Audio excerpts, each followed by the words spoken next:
I'd like to introduce the chi-square test of independence in the context of some historical data from 1887 to 1888 due to smallpox. Now, as I record this video, it is actually 2020 in April, and this was when we were in the heart of the COVID-19 epidemic, and we're all pretty anxiously waiting a vaccine for this illness. And so smallpox was an illness around the time period that this study was done, which Thomas Jefferson called the scourge. This was no joke. This destroyed families, destroyed lives. This was terrible, horrible disease. And this is when we first started to really learn how to create vaccines. And what an amazing period in history for modern medicine. So this is real historical data that was published in 1902. And we have vaccinated, yes, no, and we have died, yes, no. I'm not going to go into the details of the study design or anything like that. But this is the reference for the paper, which you can get on JSTOR pretty easily if you really want to read the details. But I'm not going to go into any of the sampling methodologic details or anything like that. I just want to use this to kind of illustrate the chi-square test of independence. Now, I'm going to be introducing the chi-square test of independence from scratch, like as if you know nothing at all. You don't know anything about statistical hypothesis testing. This is your first introduction. If you already know the chi-square test and you just want to review for a final, this is not your video. This assumes you know almost nothing. All right, so this is called a cross-classification frequency table. It's sometimes also called a contingency table. And reading this, you'll see that among the 4,151 individuals who were vaccinated, 200 died, and 3,951 didn't die. Among those who weren't vaccinated, and there were 552 who weren't vaccinated, smallpox was no joke. 274 died, and 278 did not die. And these are the totals. Now, this column total over here is called the first column marginal. This column total over here is called the second column marginal. This row total over here is called the first row marginal, and this second row total over here is called the second row marginal, and this is called the grand total. And you'll need to kind of know these row totals and these column totals and this grand total will figure prominently in a formula, and it's actually a really simple formula. But if you've never seen the chi-square test, you might want to know where this formula comes from. And in this somewhat long video that assumes you know nothing, I'll show where this comes from. So what I just said is illustrated in this figure here.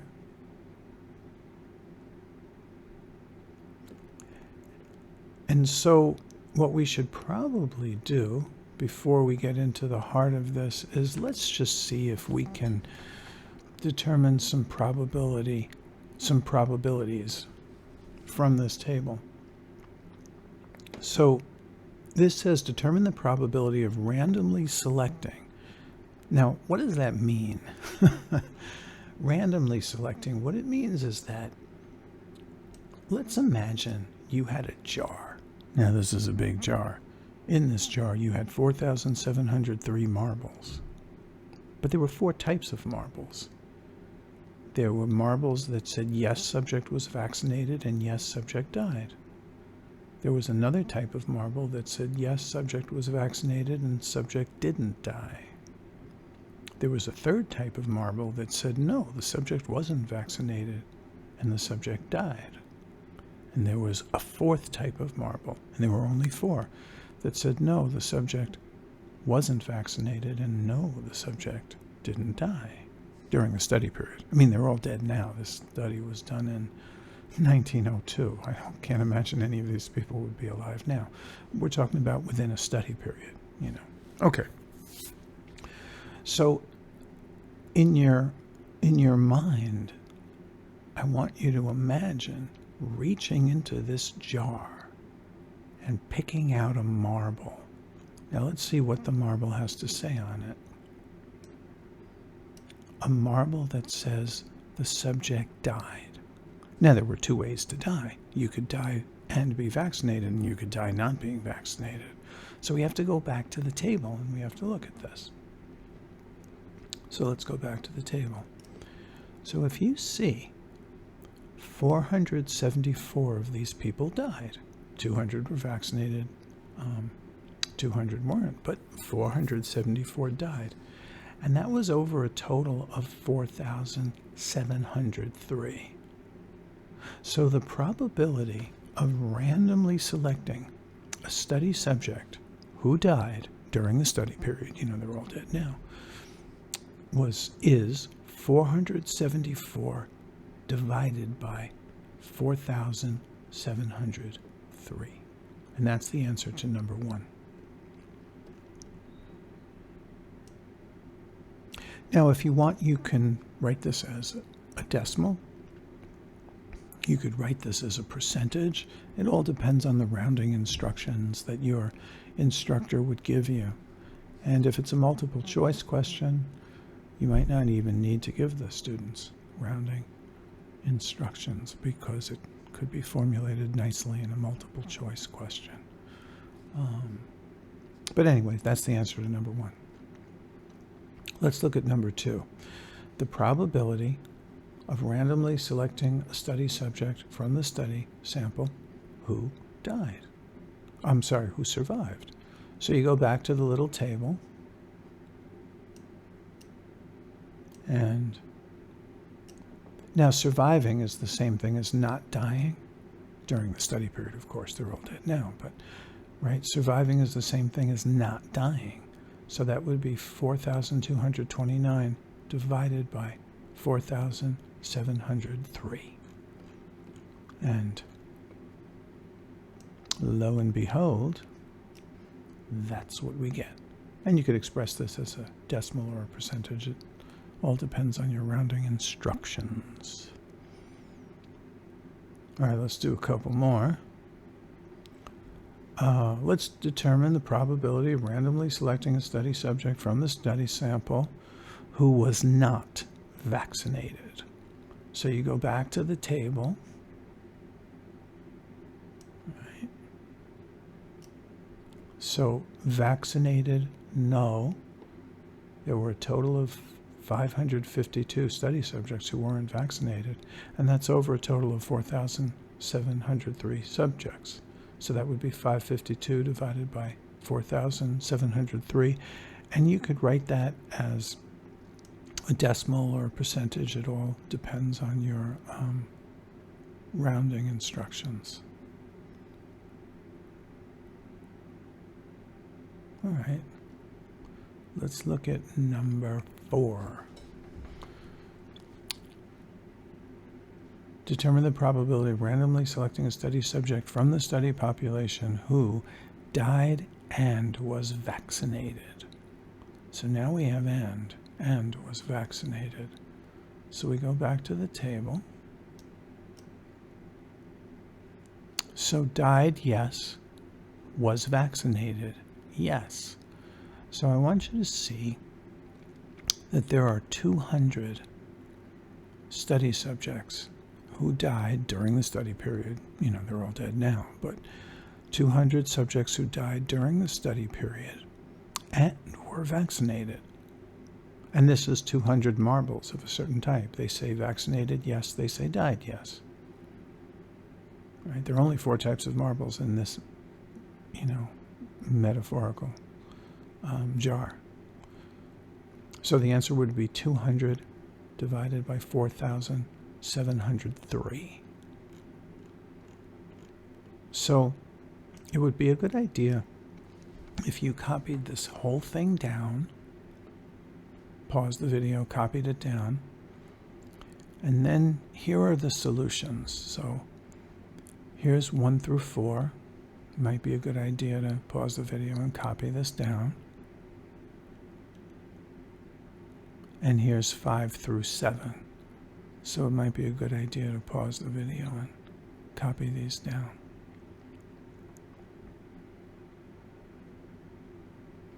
All right, so what I want to do is I want to motivate the chi-square test of independence.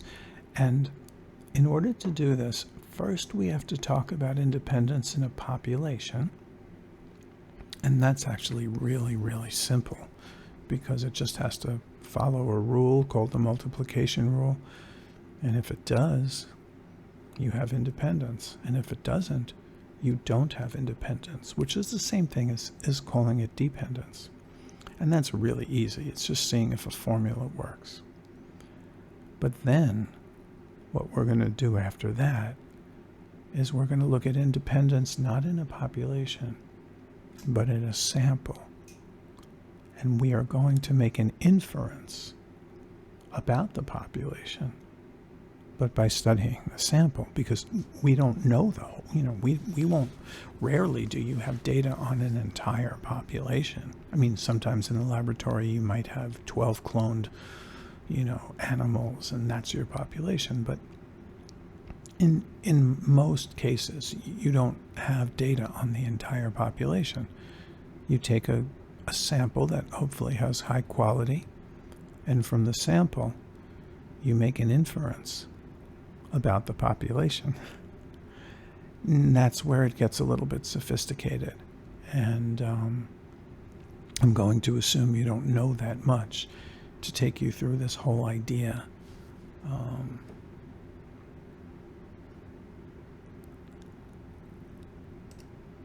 So in the theory of probability, which hopefully you've studied a little bit, but you don't need to have studied that a lot to understand that. In the theory of probability, we have something called the multiplication rule, which says if two events are independent, the probability of them both occurring is equal to the product of their individual probabilities occurring. So, said in a better way, if A and B are independent events, then the probability of A and B is equal to the probability of A times the probability of B. And this upside down looking U can be read two different ways. It can be read as the word and, or it could be read as the word intersection. And it's read as the word intersection when you're conceptualizing events as sets.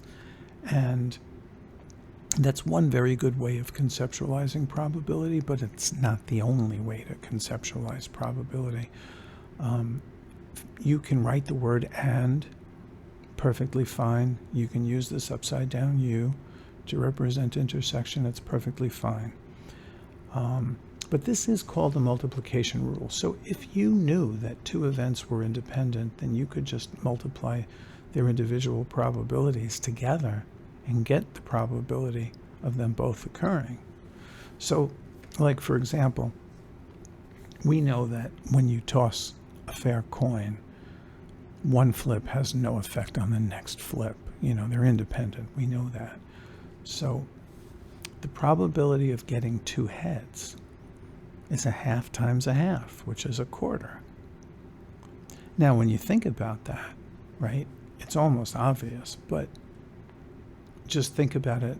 You could think about it another way, like what are the possibilities? You could get a head and then a head. You could get a head and then a tail. You could get a tail and then a head, or you could get a tail and then a tail. So two heads, it's just one possibility out of four. So if you think about this multiplication rule, it kind of makes some sense intuitively, and it should. It really should. But this is the definition of independence. And this is what we're going to use when we try to see if two events are independent in a population. And then we're going to use a similar idea to make an inference from a sample. So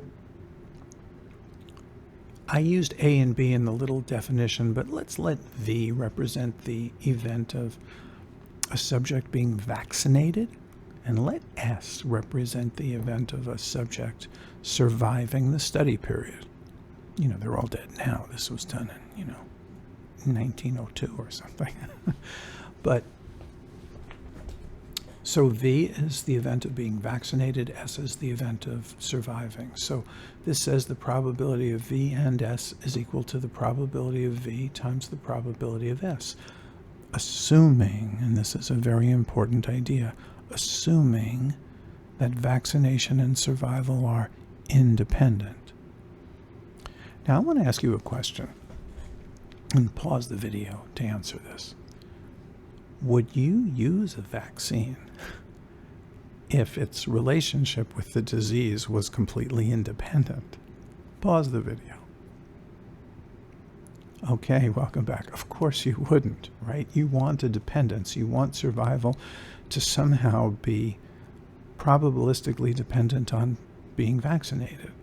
And what you really want is you want the vaccine to reduce mortality. So we're actually hoping that this formula does not hold for the good folks in Sheffield that were studied.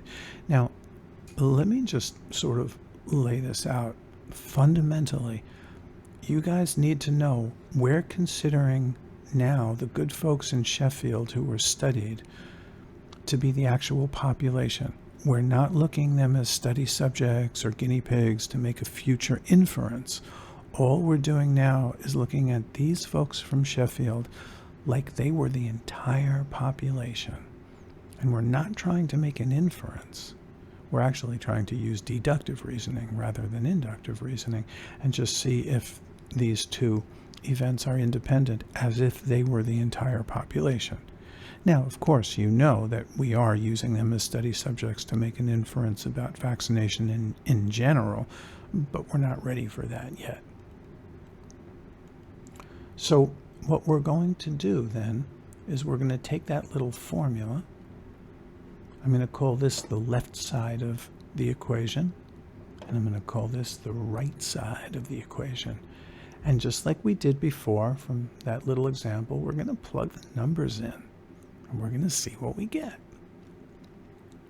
So we plug the numbers in from the cross-classification frequency table, and this is what we get. We get this equals this. And when you do it on the calculator,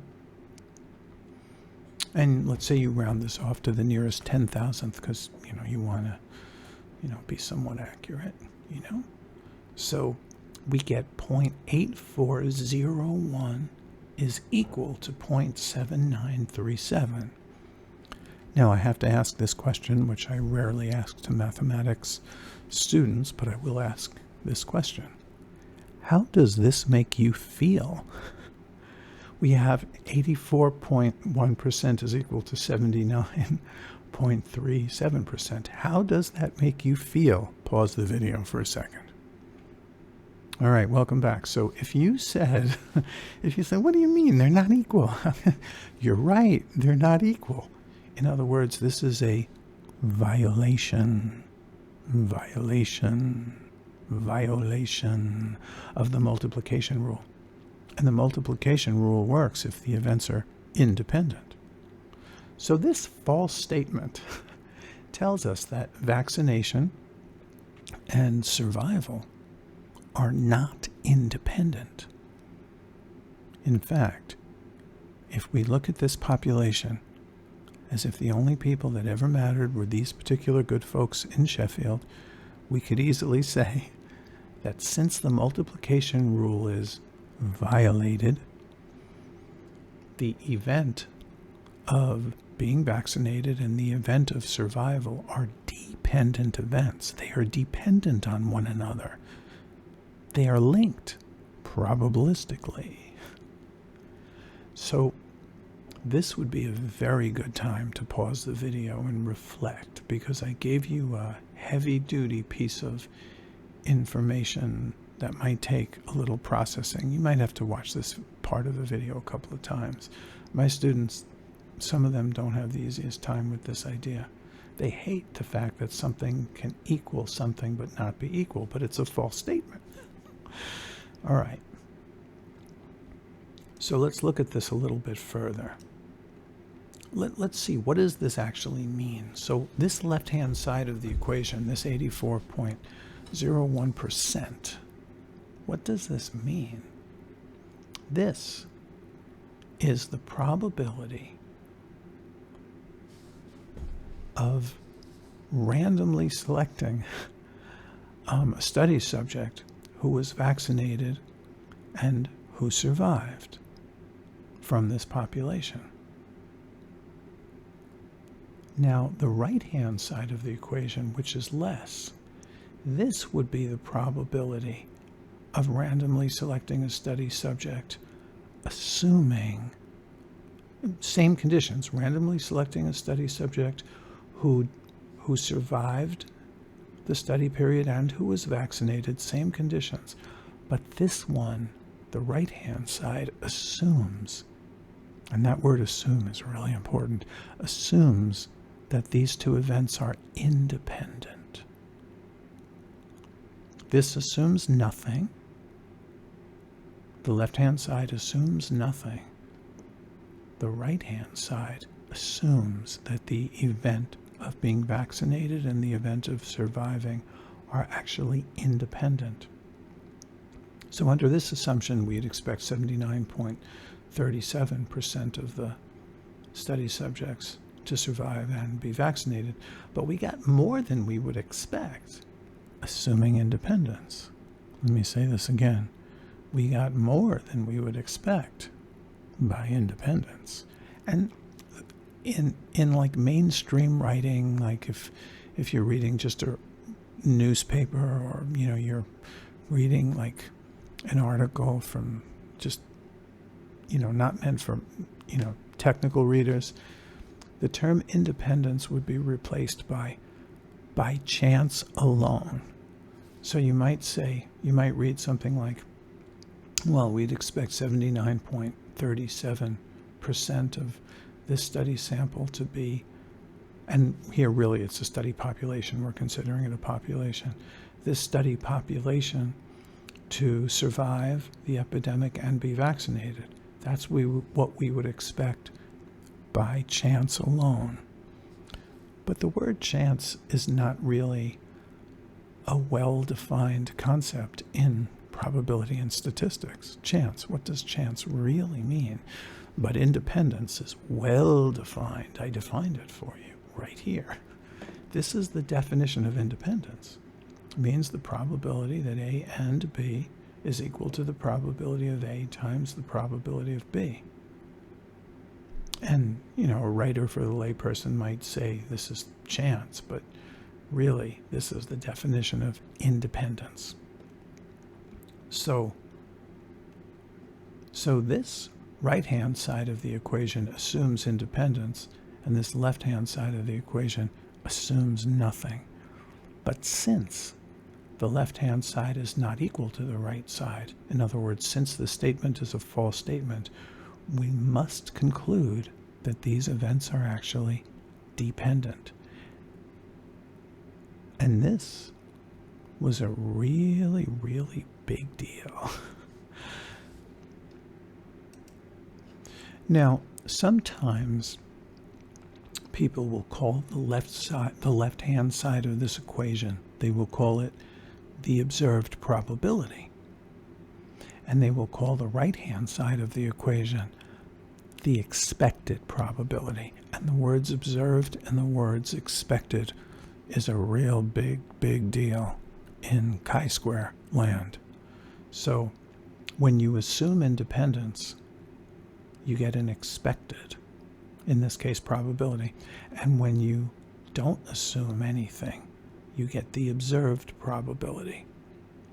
So we have observed and we have expected. Now, probabilities are only one way to look at this. We can look at this another way.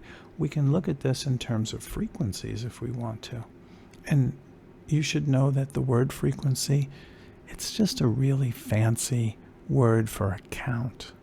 You're counting up the number of people who fit into this condition. You're counting up the number of people who fit into that condition. That's all it is. That's what a frequency is. You're just counting it up. So in this case, frequency means something a little different in physics or electromagnetic theory. Now, I'm not talking about that, just to let you know. So if you remember, the way we converted the frequencies into a probability was we took the number of subjects who fit into that category and we divided by the grand total. Well, the way we turn a probability back into the metric of a frequency is we would multiply by the grand total. So pause the video, take a look at this, it's important. So multiplying the expected probability by the grand total gives us a little cancellation. We could cancel out one of these grand totals. And what we get is we get this expression here. We get 4,151 times 4,229 divided by 4,703.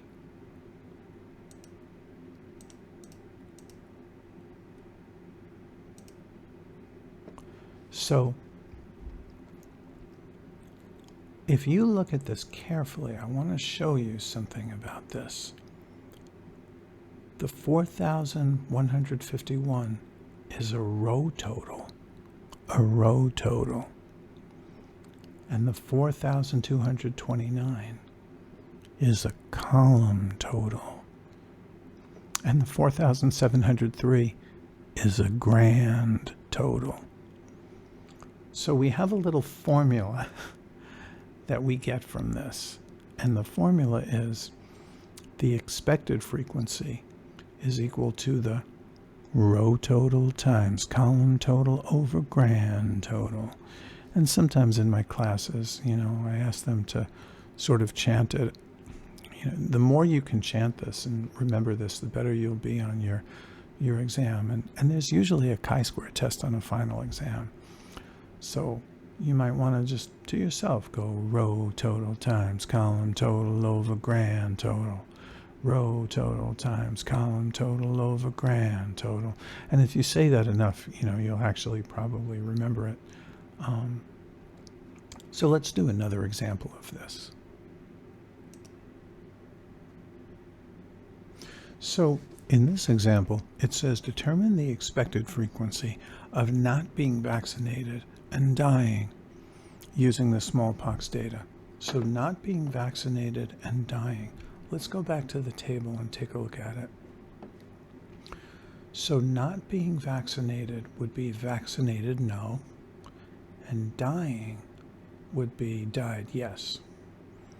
So this 274 is the observed frequency, but the expected frequency would be row total times column total over grand total. So now, this observed frequency corresponds to a row total of 552. Right? This is the row that it's in. It's in row 2. The column total of this observed frequency corresponds to 474. So the observed frequency would be obtained by taking this row total times this column total divided by this grand total.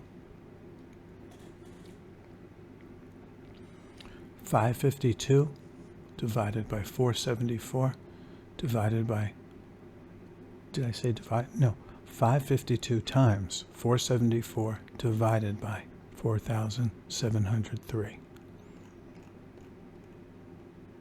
And that's what we have. And this is approximately 55.634.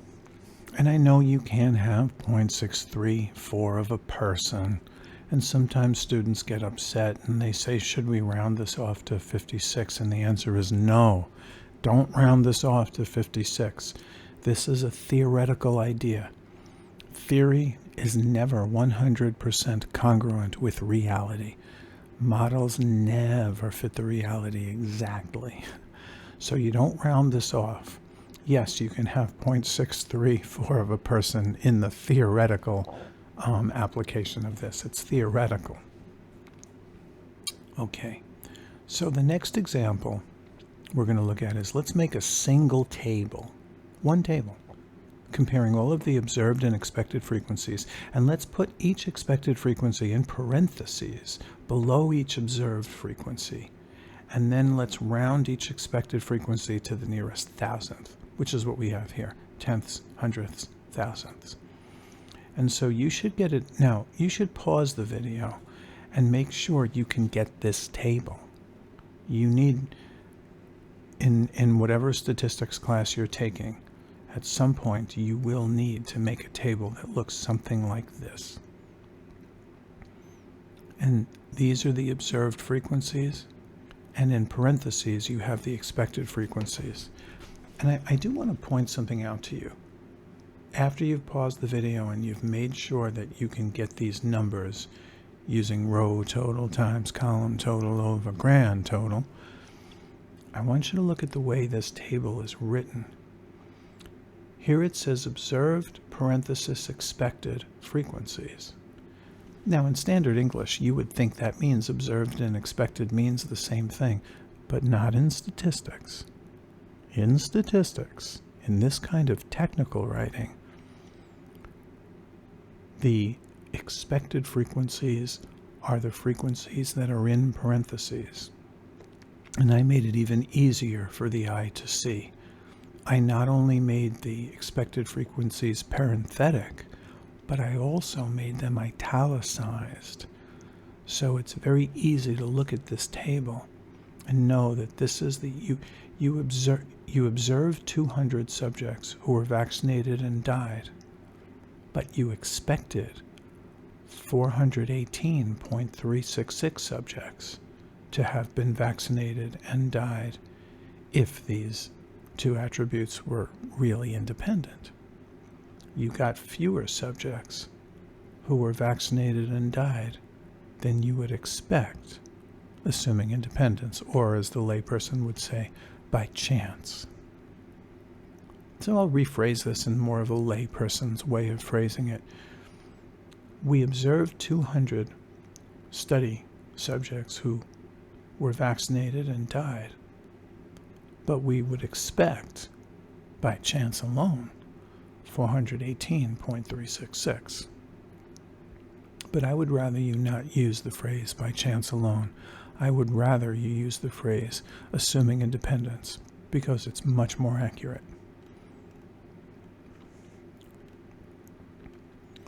So if I wanted to put this on a multiple choice test and make it easy to grade, I might write a question like this. A pharmaceutical company has just performed a randomized clinical trial to test whether a new drug is better than a placebo with regard to managing the symptoms of a particular illness. Of the 1,275 participants who took the drug, 82 got diarrhea. Of the 1,301 who took the who took the placebo, 69 got diarrhea. Determine the expected frequency, rounded to the nearest thousandth, of not getting diarrhea and being on the placebo if diarrhea, yes, no, and treatment, drug, placebo, are independent. So how would you approach this multiple choice question? The first thing you would have to do is make up a little table. And just like I did, because you see the number of participants who took the drug, and you see how many got diarrhea. Now the ones left over didn't get diarrhea, right? That would be the no column. And you know how many who took the placebo, and 69 of them got diarrhea. So by simple subtraction, you could find out the rest who didn't get diarrhea. So you make up a little table, and you just go row total times column total over grand total, and that's how you would do it. So as I promised you in the beginning part of this video, which I also promised would be long because I'm teaching this from the beginning, assuming you really don't know that much about it at all. There are going to be two rival hypotheses of inferential statistics that we're going to apply to this chi-square test of independence. One hypothesis is called the null hypothesis, and the other hypothesis is called the alternative hypothesis. And some people read the null hypothesis as H sub 0, and some people read the alternative hypothesis as H sub 1. But you might not necessarily see a 1, you might see some other symbol. It doesn't really matter what the symbol is.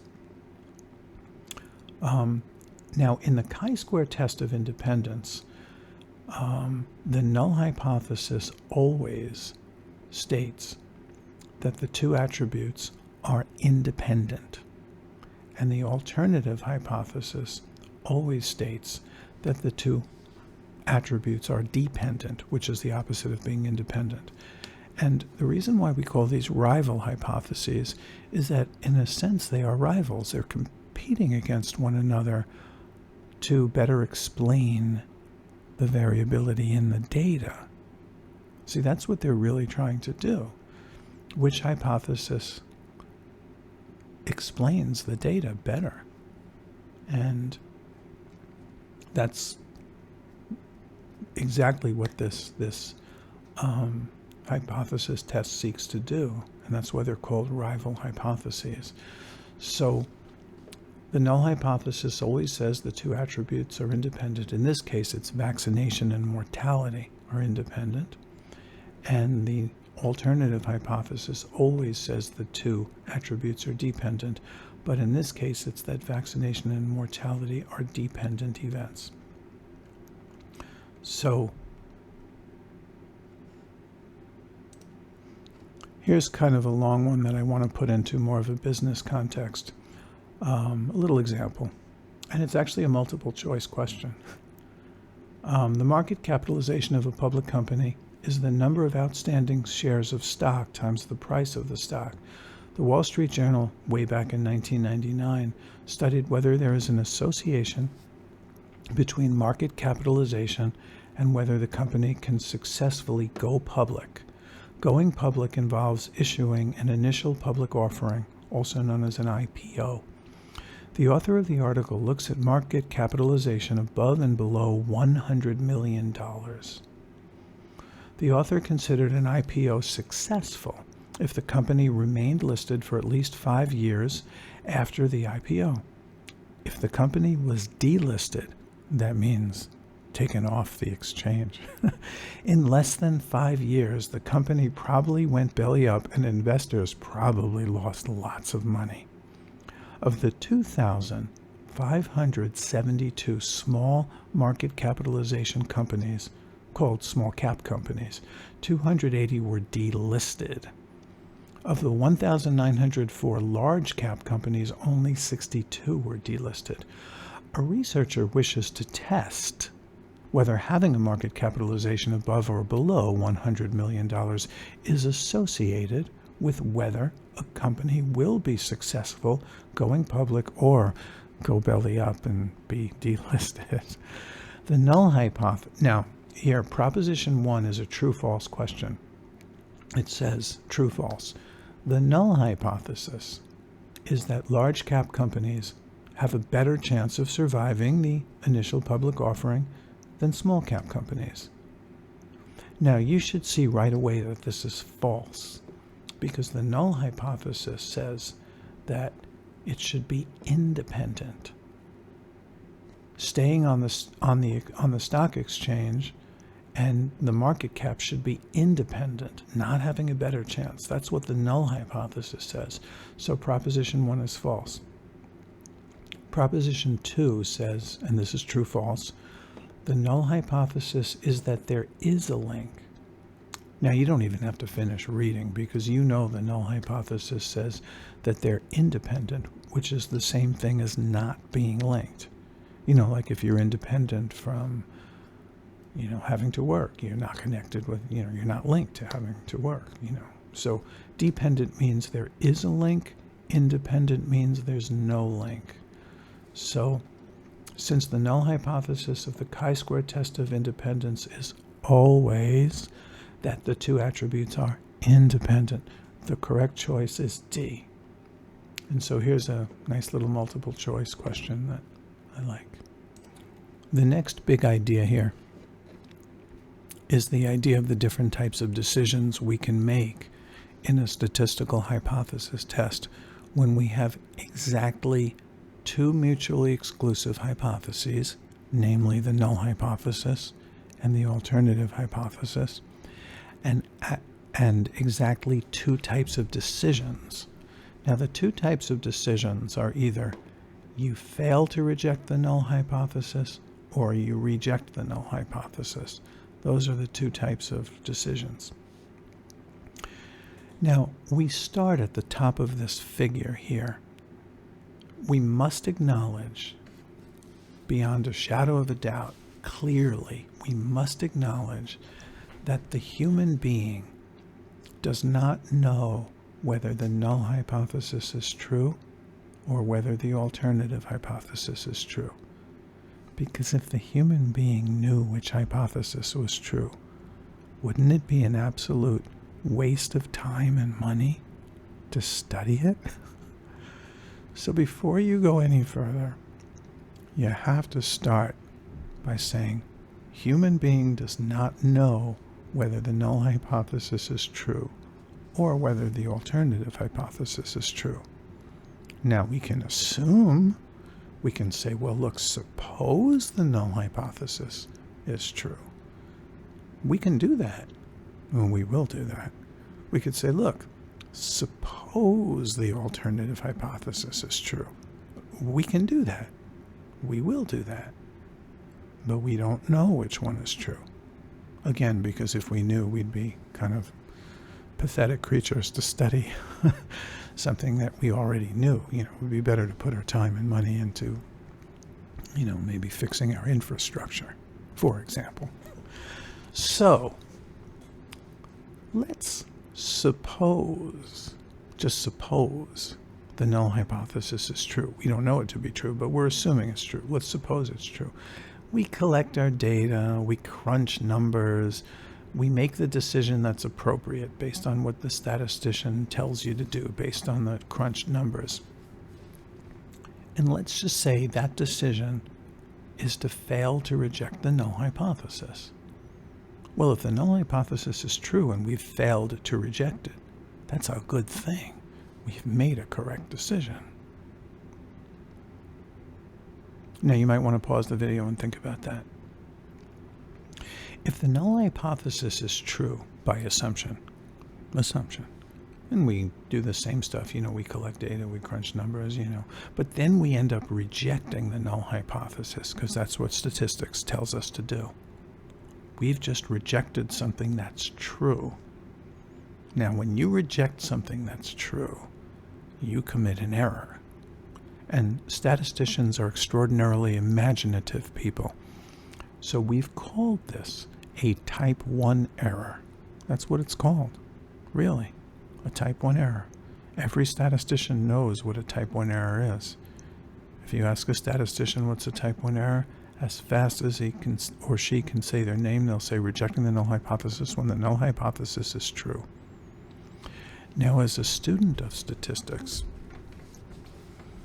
you need to know this term. This is a fundamental idea in Statistics 1. If your professor asks you what a type 1 error is, you shouldn't have to think about it and, go, oh, it's when you read, no, then it's not really encoded into your long-term memory. If your statistics professor asks you what a type 1 error is, you should say quickly, rejecting the null when the null is true. All right. Now, a type 2 error is failing to reject the null when the alternative is true. So we have the same idea with the alternative. We can assume the alternative hypothesis is true. And we can say to ourselves, well, if the statistical test tells us that we're supposed to reject the null, we're supposed to fail to reject the null hypothesis, but really the alternative hypothesis is true, well, we've committed a type 2 error. We've committed an error, and the imaginative people who created statistics decided to call it a type 2 error. And I would imagine it will probably always be called a type 2 error. That's part of our academic and scientific and statistical culture. Now, by assumption, we can say suppose the alternative hypothesis is true and we reject the null. Now, when we reject the null, we reject it in favor of the alternative. So that's a good thing. Rejecting the null hypothesis is a good thing because we're rejecting it in favor of the alternative. So in this case, under this assumption that the alternative is true, this would be a correct decision. So it's kind of important to appreciate the absolute genius behind this hypothesis testing paradigm. It's genius because exactly two rival hypotheses and exactly two types of decisions, you either reject the null or you fail to reject the null, results in two ways to make a correct decision and two types of errors, which we can call a type 1 error and call a type 2 error. And this is amazing because using a little bit of probability theory, we can calculate the probabilities of all four of these outcomes. And we can actually set our statistical tests to have the risk tolerance that we want based upon these four outcomes. And that's remarkable. When I first encountered this idea in my own personal education, it was this idea that made me want to study statistics in further detail. When I hit this and I realized this paradigm had such power, I was motivated to study statistics for a long time. So there are some hypothesis testing terms which would be really helpful to know. Every professor emphasizes some over others, so I can't guarantee you what your professor will consider the most important, but every college professor out there wants you to know that this Greek letter alpha is called the significance level of the test, and this is the probability of committing a type 1 error, which is the probability of rejecting the null when the null is true, which is the probability of falsely rejecting the null hypothesis. So it doesn't matter where you're studying stats, your professor will want you to know this code. He or she may not be as super intense with 1 minus alpha, which is sometimes called the operating characteristic of the test. It's sometimes called the confidence level of the test. When you deal with confidence intervals, these will figure, this probability measure will figure prominently. This is the Greek letter beta, and beta is the probability of committing a type 2 error, which is the same thing as the probability of failing to reject the null when the alternative is true. And beta is really important. Typically what we do when we perform hypothesis tests is we usually set alpha to be 5%. In most real-world applications of statistics, alpha is almost always 5%. And there's a reason for that. I'm not going to go into it here, but there's a reason. And there's a reason behind the reason. At least I think there's a reason behind the reason. But anyway, so typically we set alpha to be 5%, and then this beta, if there's a real statistician on the project and the project is like a serious project, after alpha is set to 5%, people will want beta to be set to something also, and 20% is considered good, 10% is better. And the way we get beta to be what we want it to be depends on how many study subjects we study. And 1 minus beta is called the power of the test.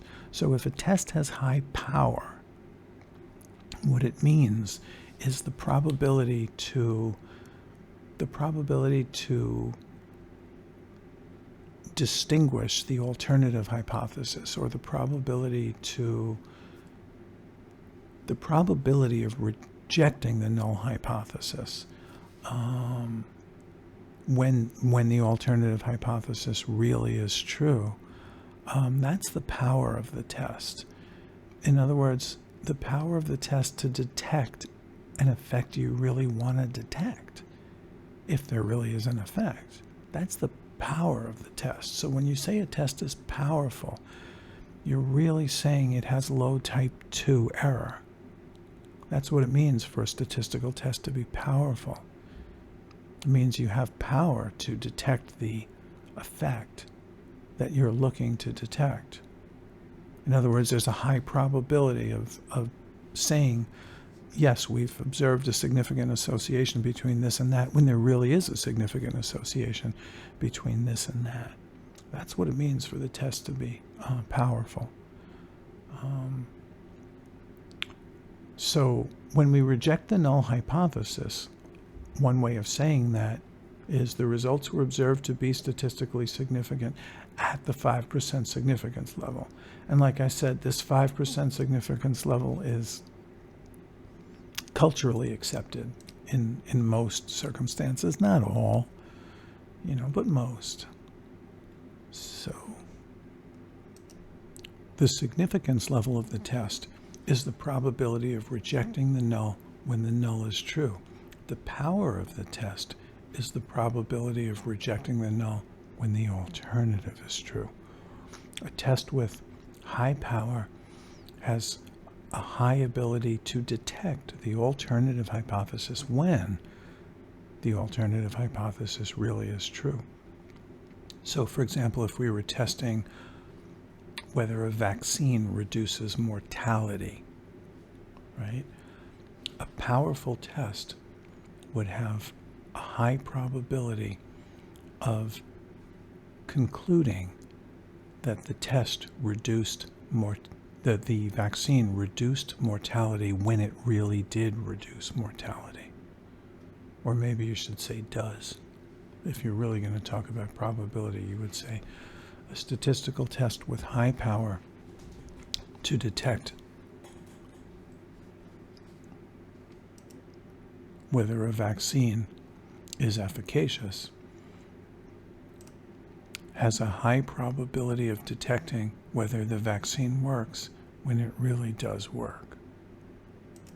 So here's a little multiple choice question that I made that kind of puts this in perspective, I think. A researcher performs a statistical hypothesis test and rejects the null hypothesis. The appropriate decision could be a type 1 error, is a type 1 error, might be a type 2 error, must be a type 2 error. So, rejecting the null, right? So when you reject the null hypothesis, right, there are two ways you can go. So if you reject the null hypothesis, you either make a type 1 error or you could make a correct decision. So I want you to see that the human being doesn't know which hypothesis is true. Otherwise, the human being wouldn't study it. It would be a waste of time and money that could be better spent on other things like the space program. So the answer is A, the appropriate decision could be a type 1 error. Now, it could also be a correct decision. But you can't say the appropriate decision is a type 1 error. And that's really important, and I want you to think about this just for a second. Imagine you pay your money to take a statistics class in your local college or university, and you spend all this time studying a subject, and you know that when you follow the steps and the procedures and the calculations, you'll be guaranteed to make a type 1 error. Wouldn't that be the dumbest thing in the world? Like, that would be really a waste of your time and money. And some tax dollars go into this, and it would be a better use of tax dollars to put it into the space program. So the appropriate decision could be a type 1 error, but it's not guaranteed to be a type 1 error because the human being doesn't know whether the null or the alternative hypothesis is true. Let's do another one that I think is good. Let's see. Here's a nice one. A researcher performs a statistical hypothesis test and fails to reject the null hypothesis. Fails to reject. So the decision could be a type 1 error. The decision is a type 1 error. The decision might be a type 2 error. The decision must be a type 2 error. So by this point, you should know that the is and the must makes no sense, because you wouldn't study an academic subject and pay good money to learn it if you were guaranteed to make an error. So when you fail to reject the null hypothesis and the alternative is true, you do make a type 2 error. But when you fail to reject the null hypothesis and the null hypothesis is true, well, then you make a good decision. So this decision might be a type 2 error, but it's not guaranteed to be a type 2 error. So that now that we have the idea of the null and the alternative hypothesis understood, and we know the null hypothesis is that the two attributes are independent and the alternative is that they are dependent, we're actually ready to start actually using the data from the smallpox example, not as if they are a population, but as if they are a sample of study subjects from which we will make an inference about the actual smallpox vaccine in general, not the actual good folks in Sheffield that were studied. So this becomes an inferential process, and we're using inductive reasoning in this case because we're studying a sample and we're drawing a conclusion about the entire population. So we have a few mild conditions that have to be met for the chi-square test of independence to be valid. And the first one is just called the sample size criterion. And all that says is that all the expected frequencies have to be at least 5. And that's here. That's what the sample criterion says. All of the expected frequencies are at least 5. His voice is better than mine. Now, sometimes students confuse that with the observed frequencies. The observed frequencies don't have to be at least 5. It's the expected frequencies that have to be at least 5. So let's do a little example. The study sample from the smallpox example is large enough so that the observed chi-square score can be validly interpreted using a table of chi-square percentiles. Now that's just sort of a fancy way of saying the sample size criterion has been established. Because what we're going to do eventually is we're going to get this statistic called a chi-square statistic, and we're going to compare that to percentiles to get a sense of whether it's a large or a small value. And from that relative size of your chi-square statistic, we're going to make an inference. But this chi-square statistic cannot be validly interpreted unless the expected frequencies are at least 5. So if we go back to the smallpox example, we can easily check to see if all the expected frequencies are at least 5. So I'm going to do it. So we have 418.366. That's at least 5. Check. Good. We have 3,732.634. That's at least 5. Good. We have 55.634. That's at least 5. Good. And we have 496.366. That's at least 5. Good.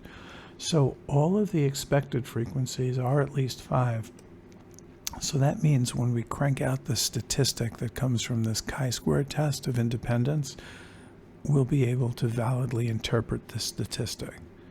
So the sample size criterion has been established. So let's do another little example. A movie production company shows a soon-to-be-released movie to 2 test audiences where each audience gets a different ending. In one ending, the protagonist gets the girl and lives happily ever after, ending A. In the other, the protagonist marries somebody much prettier and nicer, ending B. Ultimately, 34 of the 51 who viewed ending A recommended the movie, and 53 of the 74 who viewed ending B recommended the movie. So here we have a little multiple choice question where Proposition 1 says there are enough subjects so that the observed chi-square score can be validly interpreted using a table of chi-square percentiles. And Proposition 2 says the sample size criterion has been established.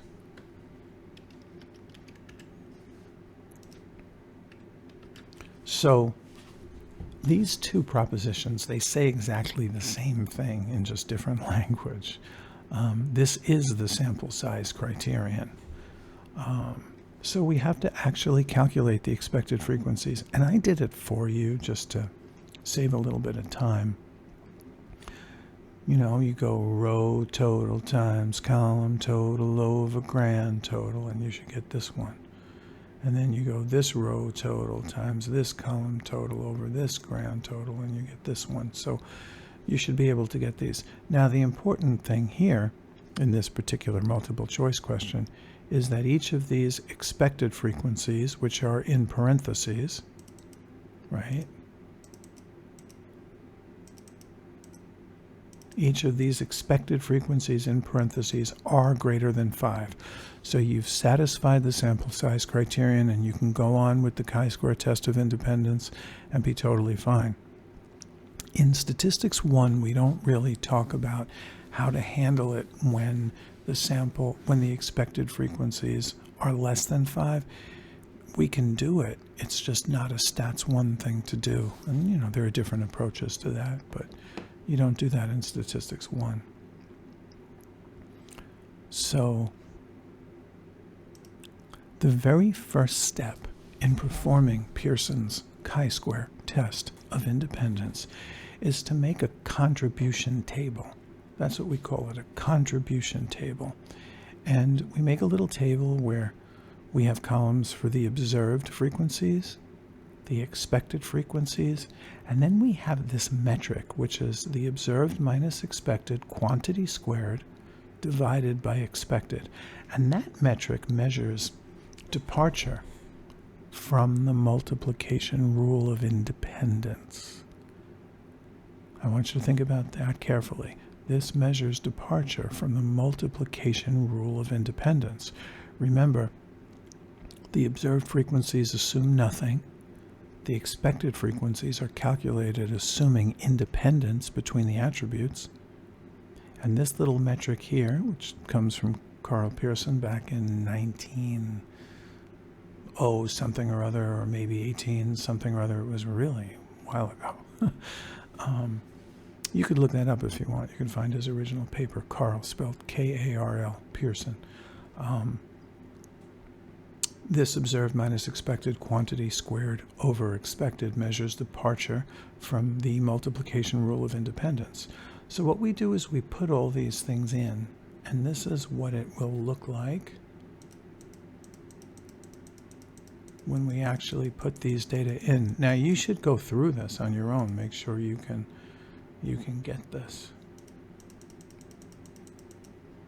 And in the third column of this contribution table, each of these values are called contributions to the chi-square score.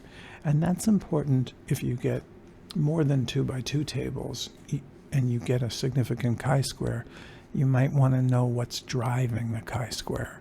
Like, why would a chi-square be large? Is it in like a certain interaction between, one category and another? And that's why they're called contributions, because each of these terms contribute to the chi-square, but you often want to see where the contributions are the largest, so you can come up with some other hypotheses that might be useful. So, pause the video, roll through this, make sure you can get this humongous chi-square score, but you wouldn't know it's a humongous chi-square score. Humongous means really large.